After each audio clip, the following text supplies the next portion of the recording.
My name is Joseph, and I'm 53 years old. I've been married to Sarah for 22 years, and I thought I knew everything about her. I thought we had built something solid together, a life, a home, a future. But sometimes the people closest to you are the ones who can hurt you the most, and sometimes the life you think you're living is nothing more than an elaborate lie. It all started to unravel on a Tuesday morning in March. I remember it clearly because it was one of those crisp spring days in suburban Chicago where you can finally feel winter loosening its grip. The kind of morning that makes you optimistic about the future. I was sitting at our kitchen table, sipping coffee from the mug Sarah had given me for Father's Day 3 years ago. "World's best husband," it read in faded blue letters. The irony wasn't lost on me later. I had just received the best news of my professional career. After 15 years as a senior accountant at Morrison & Associates, I was finally being promoted to partner. The salary increase was substantial, but more importantly, I was getting a signing bonus of $75,000. $75,000 that would finally allow us to pay off Sarah's student loans, fix the roof that had been leaking for 2 years, and maybe even take that vacation to Europe we'd been talking about since our honeymoon. Sarah was upstairs getting ready for work, and I could hear her moving around in our bedroom. The sound of her heels clicking against the hardwood floor, the familiar rhythm of her morning routine. I climbed the stairs 2 at a time, practically bursting with excitement to share the news. "Sarah, honey, you're not going to believe this," I called out as I entered our bedroom. She was standing in front of our full-length mirror, adjusting a navy blue blazer that I'd bought her for Christmas. Even after all these years, she still took my breath away. At 49, she had the same graceful elegance that had first caught my attention at a company Christmas party 2 decades ago. She turned to face me, and I noticed something I hadn't seen before, or maybe I had been choosing not to see it. There were dark circles under her green eyes, and her smile seemed forced, like she was wearing a mask. "What is it, Joe?" she asked, but her voice lacked the warmth I was used to. It was distant, distracted. "I got the promotion. I'm going to be a partner at Morrison & Associates.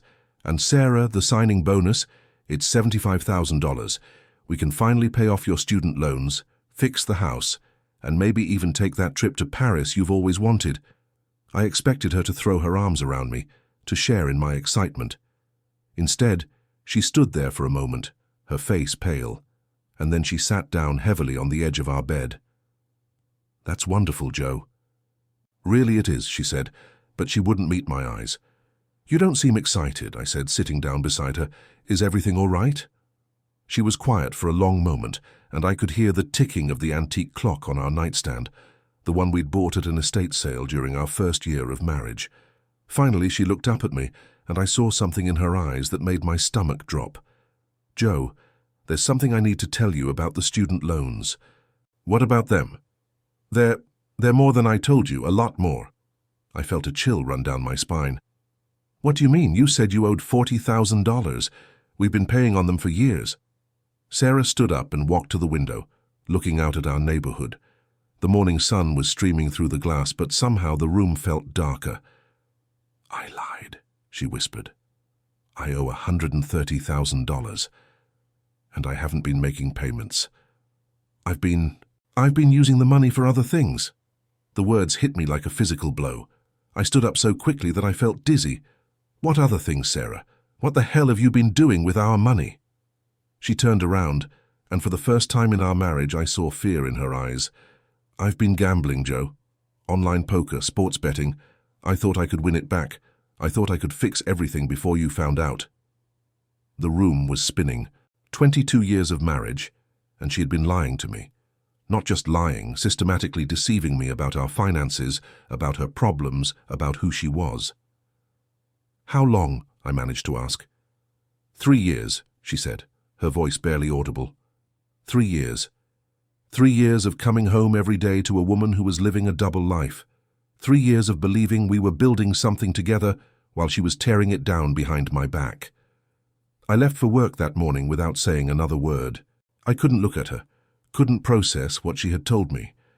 I drove through the familiar streets of our suburb in a daze, past the coffee shop where we had our first date, past the park where we used to walk on Sunday mornings when we were young and believed in forever.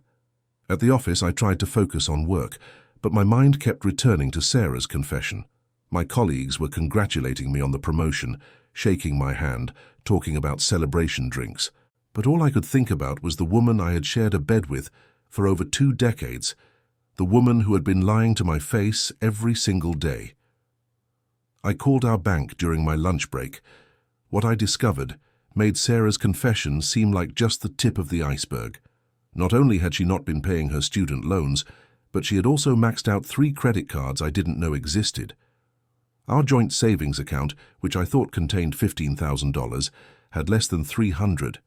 She had been moving money around, paying minimum payments on some debts while letting others go into collections. The total damage was staggering. Between the student loans, the credit cards, and the late fees and penalties, Sarah had racked up over $200,000 in debt. $200,000 that I knew nothing about. I sat in my car in the office parking lot, staring at the bank statements on my phone, and I felt something break inside me. Not just my heart, though that was certainly shattered, but something deeper. My faith in the person I had chosen to spend my life with, my belief in the foundation of our marriage, my trust in my own judgment. That evening, I confronted Sarah with the bank statements.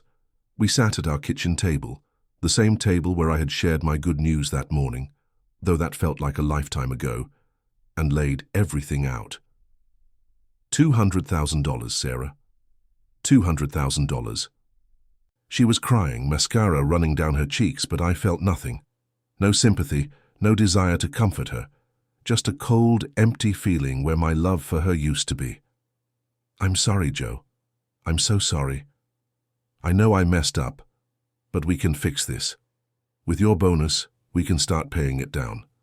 My bonus? I stared at her in disbelief. You want to use my bonus to clean up your mess? It's not just my mess, it's our mess. We're married. We're a team. A team? I laughed, but there was no humor in it. Teams communicate, Sarah. Teams are honest with each other. You've been lying to me for 3 years. We talked until after midnight, going in circles. Sarah promised to get help, promised to stop gambling, promised to be honest from now on. But her promises felt hollow. How do you trust someone again after they've been lying to you for 3 years? How do you rebuild a foundation that you've just discovered was built on sand? I agreed to use part of my bonus to start addressing the debt, but I insisted that Sarah get professional help for her gambling addiction and that we see a marriage counselor. She agreed to everything, tearful and repentant, and for a few days, I almost believed that we could work through it. Then I received the credit card statement. It arrived on a Friday afternoon, about 2 weeks after our confrontation. I had been checking the mail every day, trying to get a complete picture of our financial situation. This particular statement was for a card I didn't recognize, addressed to Sarah at our home address. The current balance was $12,000, but it wasn't the balance that caught my attention. It was the recent transactions. A charge for $4,000 at a travel agency, hotel reservations in Maui for $3,500, restaurant charges, spa treatments, activities, all in Hawaii, all during the week that Sarah had told me she was visiting her sister in Phoenix. My hands were shaking as I called the credit card company. The customer service representative confirmed what I already knew but didn't want to believe. The charges were all legitimate, all made with Sarah's card, all during her supposed trip to see her sister. But Sarah's sister lived in Phoenix, not Hawaii, and I had spoken to her sister just the week before, asking how Sarah's visit had gone. Her sister had seemed confused, saying she hadn't seen Sarah in months.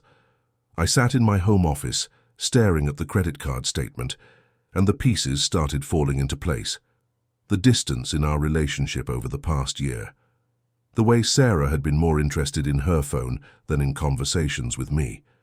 The unexplained absences, the vague explanations about where she had been or who she had been with. Sarah wasn't just a liar and a gambling addict.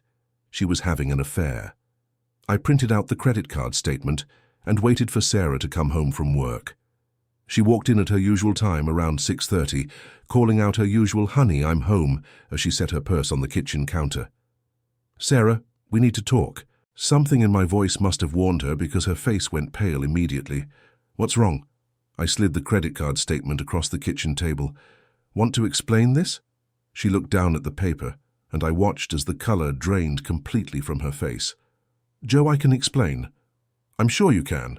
You've gotten very good at explaining things, haven't you? Very creative with your explanations. She sat down across from me, and I could see her mind racing, trying to come up with another lie. Start with Hawaii, I said, since you told me you were visiting your sister in Phoenix. Sarah looked up at me, and for a moment I saw the woman I had fallen in love with 22 years ago. But then that moment passed, and I saw her for what she had become, or maybe what she had always been. His name is Marcus, she said quietly. 2 words that ended my marriage. 2 words that explained everything and nothing at the same time. How long? 8 months. 8 months. 8 months of coming home to me every day while she was building a life with someone else. 8 months of I love you too when I told her I loved her. 8 months of sharing a bed with a stranger. And the trip to Hawaii. He paid for most of it. I had to cover some of the expenses. With money from a credit card that I'm presumably responsible for paying off. She nodded, tears streaming down her face. And my bonus? The $75,000 that you wanted to use to pay off your debts? Were you planning to spend that on him too? No, Joe, I swear. I meant what I said about getting help, about paying off the debts. But I was done listening to her promises. I was done believing her tears. I was done being married to someone who saw me as nothing more than a source of income to fund her real life. I want you out of the house by tomorrow. Joe, please, we can work through this. I'll end it with Marcus. I'll get help for the gambling. We can start over. Start over? I stood up from the table. Sarah, you've been lying to me for 3 years. You've racked up $200,000 in debt without telling me. You've been having an affair for 8 months. And you used money that we don't have to take a vacation with your lover. What exactly do you think we're starting over from? That night, Sarah packed a bag and went to stay with her sister, her actual sister, in Phoenix. I sat alone in our house, in the silence that I was just beginning to realize had been there for years, hidden underneath the noise of our daily routines. The next few weeks were a blur of lawyers and paperwork and difficult conversations. I filed for divorce, citing adultery and financial deception. Sarah fought it at first, claiming that she wanted to save our marriage, but her heart wasn't in it. Maybe it never had been. The financial situation was even worse than I had initially thought. Because we were married, I was legally responsible for half of Sarah's debts, even the ones she had accumulated without my knowledge. The student loans, the credit cards, the penalties and fees, it all became part of our marital debt, to be divided in the divorce. My $75,000 bonus, the money that was supposed to represent a new beginning, ended up going entirely to pay off debts and legal fees. The promotion that had filled me with such hope became just another way for Sarah to take from me. But the financial loss, devastating as it was, wasn't the worst part. The worst part was the realization that the last 3 years of my life, maybe longer, had been a lie. The woman I had been sharing my life with, the woman I had been making plans with, the woman I had been growing old with, had been pretending the entire time. I started going to therapy, trying to understand how I had missed all the signs, how I had been so blind to what was happening in my own marriage. Dr. Peterson, my therapist, helped me see that Sarah's deception wasn't a reflection of my failure as a husband or as a person. Some people, he explained, become very skilled at living double lives, at compartmentalizing their deception so completely that even the people closest to them don't see it. You trusted your wife, he told me during one of our sessions. That's not a character flaw, Joseph. That's what marriage is supposed to be, a relationship built on trust. But knowing that didn't make the betrayal hurt any less. It didn't fill the empty spaces in my house where Sarah's presence used to be. It didn't make the silence any less deafening. The divorce was finalized on a cold day in November, 8 months after that Tuesday morning when I had climbed the stairs with such excitement to share my good news. I signed the papers in my lawyer's office, officially ending 22 years of marriage with the scratch of a pen. Sarah got half of our assets, which weren't much after paying off her debts. She also got half of my pension and part of my future Social Security benefits. I got the house, but only because I was willing to take on the mortgage payments alone. The most bitter irony was that Sarah ended up with Marcus. The affair that had destroyed our marriage became her new relationship. I heard through mutual friends that they moved to California together, starting fresh with money that had largely come from my bonus and my assets. Meanwhile, I was left to rebuild my life at 53, starting over in ways I had never imagined I would have to. The house felt enormous and empty. Cooking dinner for one person felt pointless. I had to learn how to be alone again after more than 2 decades of being part of a couple. But slowly, very slowly, I began to heal. I threw myself into my work, using the promotion that had started this whole nightmare as a way to build something positive. I started taking better care of myself, eating better, exercising, rediscovering hobbies I had abandoned during my marriage. I also began to understand that my marriage to Sarah had been failing long before I discovered her lies. The distance I had felt, the conversations that had become increasingly superficial, the sense that we were going through the motions rather than building something together. These weren't new problems. I had just been too comfortable, too complacent to see them for what they were. The gambling addiction, the affair, the financial deception, these were symptoms of deeper problems that Sarah had never been willing to address. Even if I had discovered her secrets earlier, even if I had tried harder to save our marriage, I'm not sure it would have made a difference. You can't save a relationship with someone who doesn't want to be honest about who they are. It took me almost a year to tell my family the whole truth about what had happened. I had told them that Sarah and I were getting divorced, but I hadn't shared the details about her gambling or the affair. Partly I was protecting her privacy, but mostly I was protecting myself from their pity and their well-meaning advice. When I finally opened up to my younger sister Rachel over dinner one evening, her reaction surprised me. "I'm proud of you," she said. "Proud of me? For what? For being so blind that my wife could lie to me for 3 years? No. Proud of you for not letting her destroy you. Proud of you for building a new life. Proud of you for not becoming bitter and cynical about love and relationships." I wasn't sure I agreed with her assessment.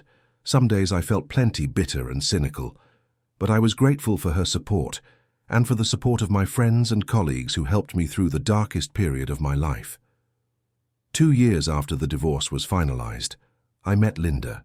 She was a widow, 51 years old, who had lost her husband to cancer 3 years earlier. We met at a grief support group that my therapist had recommended, not because I was grieving a death, but because I was grieving the loss of the life I thought I had. Linda was nothing like Sarah. Where Sarah had been secretive and deceptive, Linda was open and honest, sometimes painfully so.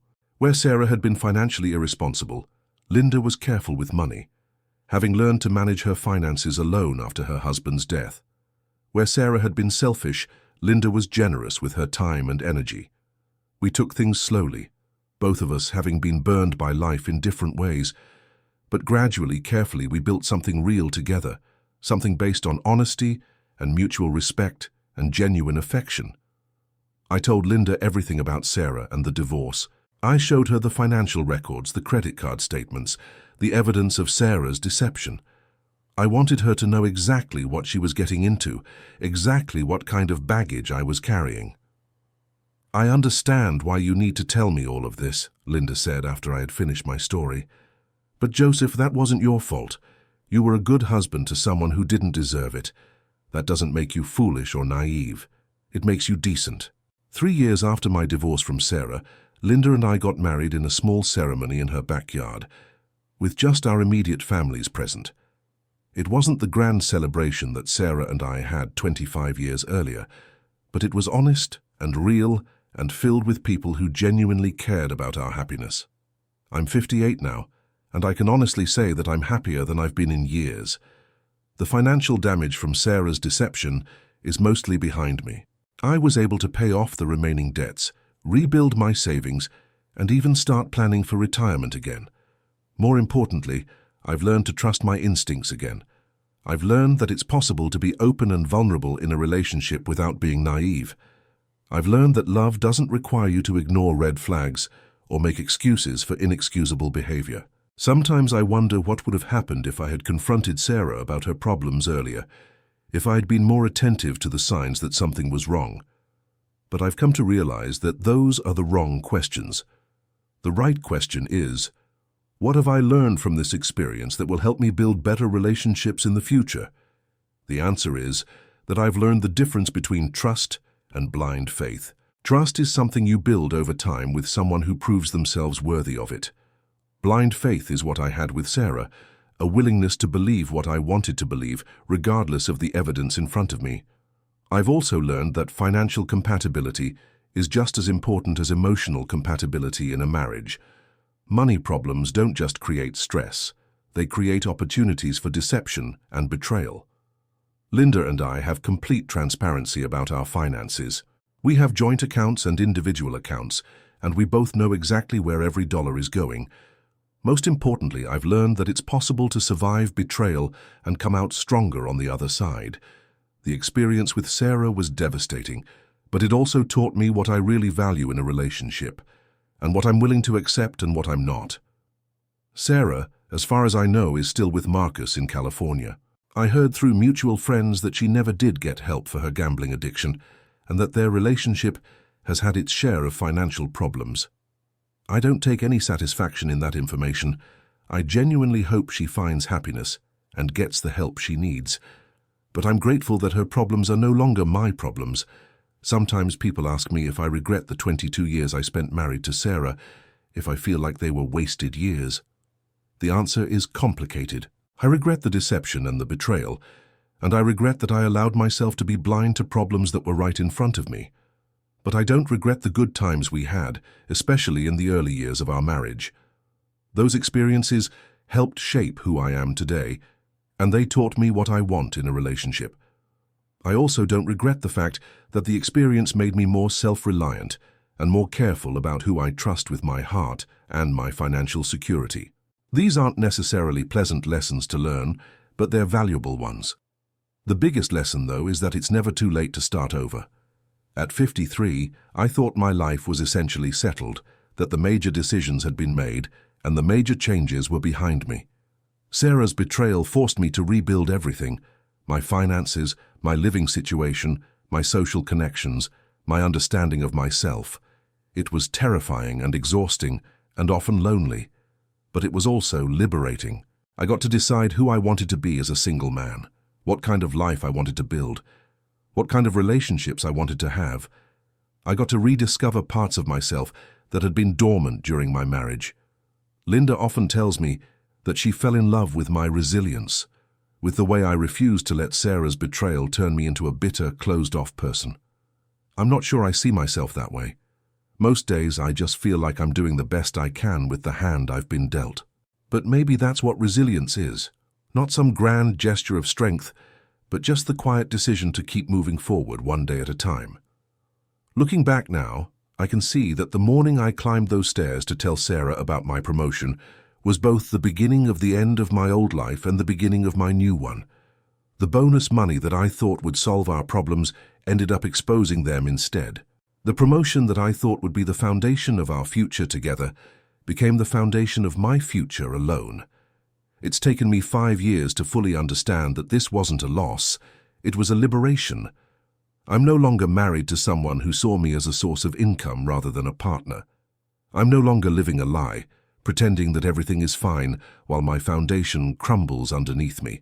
I'm no longer responsible for cleaning up messes I didn't make or paying for pleasures I didn't enjoy. Instead, I'm married to someone who values honesty above comfort, someone who sees money as a tool for building a life together rather than funding a secret addiction. I'm living in truth even when that truth is uncomfortable. I'm building something real with someone who wants to build it with me. The $75,000 bonus that started this whole story is long gone, spent on debts and lawyers, and the cost of untangling my life from Sarah's. But what I got in return, self-respect, genuine love, financial security, peace of mind, is worth far more than any amount of money. If I could go back and change things, would I? Would I choose to remain blind to Sarah's deception, to continue living the comfortable lie rather than facing the difficult truth? The answer is no, absolutely not, because the truth, no matter how painful, is always better than a lie. And a real relationship, built on honesty and mutual respect, is always better than a fake one, no matter how comfortable the fake one might seem. My name is Joseph. I'm 58 years old and I'm finally living the life I was meant to live. It took betrayal and financial ruin and the collapse of everything I thought I knew about my marriage to get here. But I'm here, and I'm grateful for every difficult step that brought me to this place. The woman who lied about being in debt and spent my bonus on a vacation with her affair partner gave me the greatest gift she could have given me, though I'm sure she didn't mean it that way. She gave me the truth about who she really was, and in doing so, she gave me the chance to discover who I really am. And that, it turns out, was worth every penny.